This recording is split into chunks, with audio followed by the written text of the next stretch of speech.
আসসালামু আলাইকুম এভরিওয়ান, সবাই কেমন আছেন? আমিও আলহামদুলিল্লাহ বেশ ভালো আছি। আসলে 2 দিন যাবত কোনো ভিডিও দেওয়া হচ্ছে না, কারণ আমার মেয়ের শরীরটা বেশ খারাপ। ওর ডিসেন্ট্রি হয়েছিল, আবার গিয়ে পেটে একটু সমস্যা হয়েছিল। এই জন্য আসলে আমরা ডক্টরের কাছে এসেছিলাম। তো ডক্টর দেখানো শেষ হয়ে যাওয়ার পর আমরা এসেছি কিছু খাওয়া দাওয়া করতে, একটা রেস্টুরেন্টে এসেছি। এসে অর্ডার দিয়ে তারপর একটু পানির বোতল নিয়ে নাড়াচাড়া করলাম। আর এই যে দেখেন খাবার চলে এসেছে। খেয়েছি চিকেন চাপ আর নান রুটি।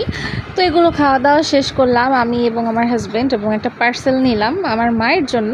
তো এই যে দেখেন কত সুন্দর ইয়ামি ইয়ামি খাবার। তো খাওয়া দাওয়া শেষ করে তারপর গিয়ে বাসার উদ্দেশ্যে রওনা হলাম। সবাই আসলে আমার কন্যার জন্য দোয়া করবেন, কারণ আমার মেয়েটা আসলেই বেশ অসুস্থ, একেবারেই সে খাওয়া দাওয়া করে না। যাই হোক, এই জন্য আমরা বেশ চিন্তিত।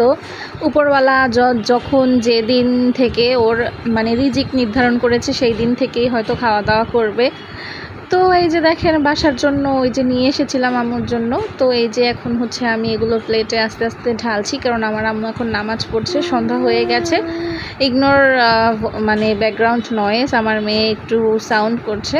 তো যাই হোক, এই যে দেখেন চিকেন চাপটাও এখন খুলে নিয়েছি, আর এই যে রুটি আর ছিল সস। আল্লাহ হাফেজ।